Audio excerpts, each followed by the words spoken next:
નમસ્કાર મિત્રો, સ્વાગત છે તમારું એચએનજી સ્ટડી પોઈન્ટ યુટ્યુબ ચેનલના એક નવા વિડીયોમાં.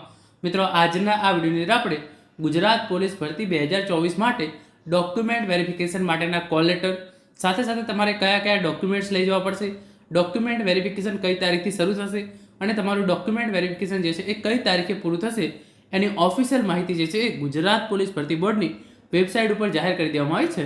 તો આજના આ વિડીયોની અંદર આપણે જે પણ ઉમેદવારોને ડોક્યુમેન્ટ વેરિફિકેશન કરવાનું છે તે તમામ ઉમેદવારો માટે ખૂબ જ અગત્યની સૂચનાઓ ગુજરાત પોલીસ ભરતી બોર્ડ દ્વારા ઓફિશિયલ વેબસાઇટ પર જાહેર કરવામાં આવી છે એના વિશેની સંપૂર્ણ માહિતી જે છે એ મેળવવાના છે. મિત્રો, HNG study point YouTube channel દ્વારા તમને પોલીસ ભરતીની તમામ માહિતી સૌપ્રથમ અને સચોટ રીતે પૂરી પાડવામાં આવે છે. ભવિષ્યમાં પણ જે નવી પોલીસની 14,283 જગ્યાઓ પર ભરતી આવવાની છે એની તમામ માહિતી મેળવવા માટે ચેનલને અત્યારે સબસ્ક્રાઇબ કરી લેજો. તો હવે શરૂ કરીએ આજનો વિડીયો. તો તમે જોઈ શકો છો જે ગુજરાત પોલીસ ભરતી બોર્ડની ઓફિશિયલ વેબસાઇટ છે gprb.gujarat.gov.in. Gujarat police recruitment board આ વેબસાઇટ પર જે છે એ ઓફિશિયલ જે છે એ અપડેટ જાહેર કરી દેવામાં આવી છે અને એની અંદર લખ્યું છે એ પ્રમાણે 5 સપ્ટેમ્બરનો જે છે આ પરિપત્ર જાહેર કરેલો છે. લોકરક્ષક કેડરની દસ્તાવેજ ચકાસણી માટે 17/9/2025 રોજ જે છે એ શરૂ થનાર છે, જેની વિગતવાર સૂચનાઓ જોવા માટે અહીં ક્લિક કરો. તો જે એલઆરડી માટેનું જે છે એ ડોક્યુમેન્ટ વેરિફિકેશન 17/9/2025 રોજથી શરૂ થશે અને એની વિગતવાર સૂચનાઓ જે છે એ વેબસાઇટ ઉપર જાહેર કરી દેવામાં આવેલી છે. તો સિમ્પલી જે છે આપણે આખી પીડીએફ છે એને ડાઉનલોડ કરી લઈએ છીએ. તો આ પીડીએફ જે છે એ ડાઉનલોડ થઈ ગઈ છે. તમે જોઈ શકો છો 5/9/2025 લોકરક્ષક કેડરની દસ્તાવેજ ચકાસણી 17/9/2025 થી 30/9/2025 દરમિયાન હાથ ધરવામાં આવનાર છે. તો તમારું ડોક્યુમેન્ટ વેરિફિકેશન જે છે એ 17/9/2025 થી શરૂ થશે અને 30/9/2025 સુધી તમારું જે ડોક્યુમેન્ટ વેરિફિકેશન છે એ ચાલશે. દસ્તાવેજ ચકાસણી માટે ક્વોલિફાઈડ થયેલ ઉમેદવારોની યાદી 27/8/2025 રોજ ભરતી બોર્ડની વેબસાઇટ પર જાહેર કરવામાં આવી છે. ક્વોલિફાઈડ થયેલ ઉમેદવારો 10/9/2025 થી 10/9/2025 રોજ બપોરે 2 કલાકથી ઓજસ gujarat.gov.in પરથી કોલ લેટર જે છે એ ડાઉનલોડ કરી શકશે. તો તમારું જે ડોક્યુમેન્ટ વેરિફિકેશન છે એ 17/9/2025 રોજથી શરૂ થશે અને ડોક્યુમેન્ટ વેરિફિકેશન માટેના કોલ લેટર જે છે એ 10/9/2025 બપોરે 2 વાગ્યાથી તમે જે છે એ ઓજસની વેબસાઇટ પરથી ડાઉનલોડ કરી શકશો. જ્યારે પણ આવશે કોલ લેટર તો એ તમે કઈ રીતે ડાઉનલોડ કરી શકો છો એની માહિતી તમને HNGU study point YouTube channel દ્વારા પૂરી પાડવામાં આવશે. તો એના માટે તમે ચેનલને અત્યારથી સબસ્ક્રાઇબ કરીને રાખી લેજો. પછી તમારે કયા કયા ડોક્યુમેન્ટ લઈ જવા પડશે, કયું કયું ફોર્મ જે છે એ તમારે અત્યારથી જ ભરી અને સાથે લઈ જવા પડશે, એ તમામ માહિતી આપેલી છે એ હવે આપણે એક પછી જોઈએ. ઉમેદવારોએ તેઓના અસલ પ્રમાણપત્રો તેમજ અસલ પ્રમાણપત્રોની સ્વપ્રમાણિત કરેલ એક નકલ નીચે મુજબ જે છે એ તમારે આ ક્રમમાં ગોઠવીને જ લઈ જવાની છે. અસલ પ્રમાણપત્રોની સ્વપ્રમાણિત કરેલી એક નકલ નીચે જણાવેલ એ થી આઈ મુજબ ક્રમ પ્રમાણે ગોઠવી અચૂક સાથે લાવવાની રહેશે. આ તમામ પ્રમાણપત્રો 9/9/2024 સુધીમાં ઇસ્યુ થયેલા હોવા જોઈએ. તો 9/9/2024 પહેલાં ઇસ્યુ થયેલા તમારા આ તમામ ઓરિજિનલ ડોક્યુમેન્ટ અને ઓરિજિનલ ડોક્યુમેન્ટની એક ઝેરોક્ષ કોપી તમારે આ પ્રમાણે સેટમાં ગોઠવી અને સાથે લઈ જવાની રહેશે. એની અંદર સૌપ્રથમ પહેલું ડોક્યુમેન્ટ છે જન્મ તારીખના પુરાવા તરીકે HSC અથવા તો SSCની માર્કશીટ અથવા તેની સમકક્ષ પરીક્ષાનું પ્રમાણપત્ર કે શાળા છોડાઈના પ્રમાણપત્ર કે તેના કે જેમાં જન્મ તારીખ સ્પષ્ટ રીતે દર્શાવેલ હોય. તો સૌપ્રથમ તમારે જન્મ તારીખનો પુરાવો છે એ જોડવું પડશે. એની અંદર તમારે ધોરણ 10ની માર્કશીટ, ધોરણ 12ની માર્કશીટ ચાલશે, અથવા તો તમે બીજી કોઈ પણ પરીક્ષા આપેલી હોય અને એની અંદર તમારી ડેટ ઓફ બર્થ લખેલી હોય તો એ, અથવા તો તમે જે એલસી લઈ જાઓ અને એની અંદર તમારી ડેટ ઓફ બર્થ લખેલી હોય તો એ પણ જે છે એ ચાલી જશે.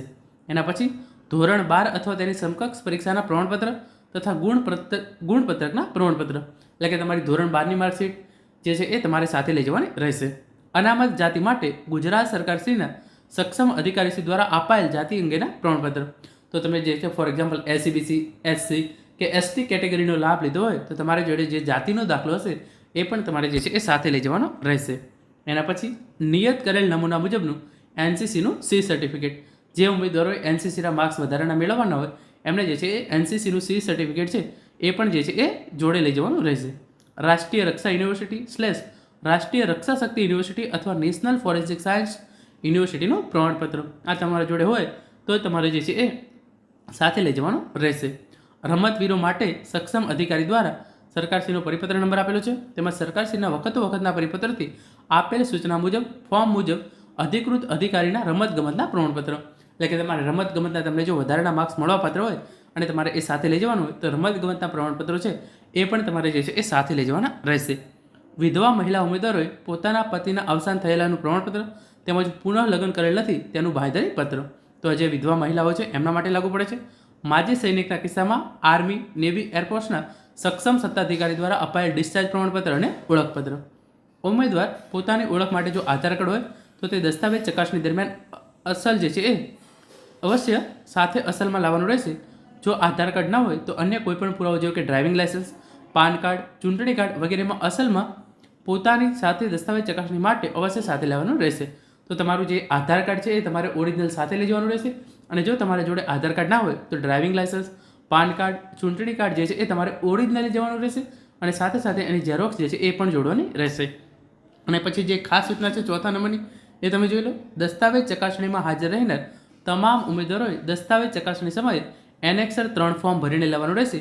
જે ફોર્મ ડાઉનલોડ કરવા માટે અહીં ક્લિક કરો. તો જે પણ ઉમેદવારો ડોક્યુમેન્ટ વેરિફિકેશન માટે જવાના છે એ તમામ ઉમેદવારોએ ઘરેથી જ જે છે એક ફોર્મ ભરી અને સાથે લઈ જવાનું રહેશે. અને એ ફોર્મ જે છે એ તમે અહીંયા વેબસાઇટ પરથી ડાઉનલોડ કરી શકો છો. તો સિમ્પલી હું તમને જે છે એને ડાઉનલોડ કરીને બતાવી દઉં છું. અને જે આ ફોર્મ છે એ ફોર્મની આખી પીડીએફ છે એ ટેલિગ્રામ ચેનલની અંદર તમને મળી જશે. તો તમે ત્યાં જઈ અને ડાયરેક્ટ આ ફોર્મ છે એ પણ ડાઉનલોડ કરી શકો છો. આ ફોર્મ કેવી રીતે ભરવું એનો વિડીયો પણ આપણે 1-2 દિવસની અંદર ચેનલ પર લાવીશું. તો તમે ચિંતા કરશો નહીં કે અમારે આવડું મોટું ફોર્મ ભરવાનું છે. જે કેટેગરીના ઉમેદવારો છે એમને પણ જે છે એ ફોર્મ ભરવાનું છે. એની માહિતી હું તમને આગળ આપું છું. પરંતુ કોઈ પણ ઉમેદવારોએ ચિંતા કરવાની જરૂર નથી. આખું ફોર્મ કેવી રીતે ભરવું, કઈ કઈ વિગત નાખવી, વિગતો કેવી રીતે નાખવી એ તમામ વિડીયો તમને HNGU study point YouTube channel દ્વારા પૂરા પાડવામાં આવશે. તો તમે સિમ્પલી પહેલાં જે છે એ એકવાર ફોર્મ જોઈ લો. એના પછી જે છે એ આપણે આગળ જોઈએ. તો જે તમારું જે છે એનેક્સર 3 જે આ 3 પેજનું PDF છે અને ફોર્મ જે છે એ તમારે આખું અંગ્રેજી ભાષાની અંદર ઘરેથી તમારે આની એક પ્રિન્ટ નીકાળી લેવાની છે. અને તમે જ્યારે ડોક્યુમેન્ટ વેરિફિકેશન માટે કોલ લેટરની અંદર તમને જે તારીખ આપેલી હોય અને જે સમય આપેલો હોય તમે ત્યારે જાઓ ત્યારે તમારે આ ફોર્મ જે છે એ ભરેલું જ્યારે પણ તમે ડોક્યુમેન્ટ વેરિફિકેશન માટે જાઓ છો ત્યારે સાથે લઈ અને જવાનું છે. એકદમ બેઝિક ડિટેલ્સ પૂછેલી છે તો પણ હું તમને આખું જે છે એ ફોર્મ ભરીને બતાવીશ કે તમે આ ફોર્મ જે છે એ કેવી રીતે ભરી શકો છો. તો આ ફોર્મ તમારે જે છે એ ચોક્કસથી સાથે લઈને જવાનું રહેશે. આપણે ફરીથી PDF ઓપન કરી લઈએ છીએ. પછી તમે જોઈ શકો છો જે 5મા નંબરની સૂચના છે. સામાજિક અને શૈક્ષણિક રીતે પછાત વર્ગ SCBC, અનુસૂચિત જાતિ SC અને અનુસૂચિત જનજાતિ STના ઉમેદવારોએ દસ્તાવેજ ચકાસણી સમયે રજૂ કરવાનું નિયમ અનુસારનું ફોર્મ ભરી જરૂરી દસ્તાવેજો સાથે અવશ્ય લાવવાનું રહેશે. ફોર્મની વિગતો જે છે એ નીચે પ્રમાણે છે. તો જે SCBC કેટેગરીના ઉમેદવારો છે એમને આ ફોર્મ તો ભરવાનું જ છે. સાથે સાથે એમને કેટેગરીનો લાભ લેવા માટે SCBCનું ફોર્મ છે એ પણ ભરવાનું છે. જે SC કેટેગરીના ઉમેદવારો છે એમણે એનેક્સર 3 તો ભરવાનું જ છે.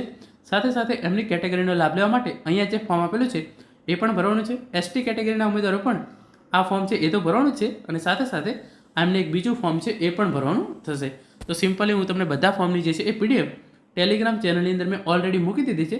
તમે ત્યાં જઈ અને આ જે છે એ તમામ PDF છે એ ડાયરેક્ટ તમારા ફોનની અંદર ડાઉનલોડ કરી શકો છો. અને પછી તમારે જે છે એ સિમ્પલી એની પ્રિન્ટ લઈ અને આ ફોર્મ જે છે એ ભરવાનું થશે. આ ફોર્મ કેવી રીતે ભરવું એની માહિતી પણ હું તમને આપીશ. તો એના માટે તમારે જે છે એ ચિંતા કરવાની જરૂર રહેતી નથી. અહીંયા એક પછી એક ફોર્મ છે હું તમને બતાવી દઉં છું. તમે જોઈ શકો છો. સૌપ્રથમ સામાજિક અને શૈક્ષણિક રીતે પછાત વર્ગના પ્રમાણપત્રની ચકાસણી માટે ઉમેદવારે રજૂ કરવાની થતી વિગતોનું ફોર્મ. તો આ ફોર્મ જે છે એ તમારે ઘરેથી ભરીને જવાનું રહેશે. આ 5 પેજનું જે છે એ આ ફોર્મ છે. એકવાર બધું ચકાસી અને ફોર્મ ભરી અને તમારે જે છે એ સાથે લઈ જવાનું રહેશે. પછી આપણે આગળ વાત કરીએ જે SC કેટેગરીના ઉમેદવારો છે એમના માટેનું પણ ફોર્મ જે છે તમે જોઈ શકો છો. અનુસૂચિત જાતિના પ્રમાણપત્રની ચકાસણી / ખરાઈ માટે ઉમેદવારે રજૂ કરવાનું થતી વિગતોનું ફોર્મ. તો આ ફોર્મ જે છે એ તમારે ભરી અને સાથે લઈ જવાનું રહેશે. તો આ ફોર્મ જે છે એ તમે ટેલિગ્રામ ચેનલની અંદરથી ડાઉનલોડ કરી શકો છો. અને હવે આપણે ST કેટેગરીના ઉમેદવારો માટે વાત કરી લઈએ. તો એમના માટે પણ જે છે એ ફોર્મ જે છે તમે જોઈ શકો છો. 7 પેજનું જે છે એ આ ફોર્મ છે એ ફોર્મ તમારે ભરી અને સાથે લઈ જવાનું રહેશે.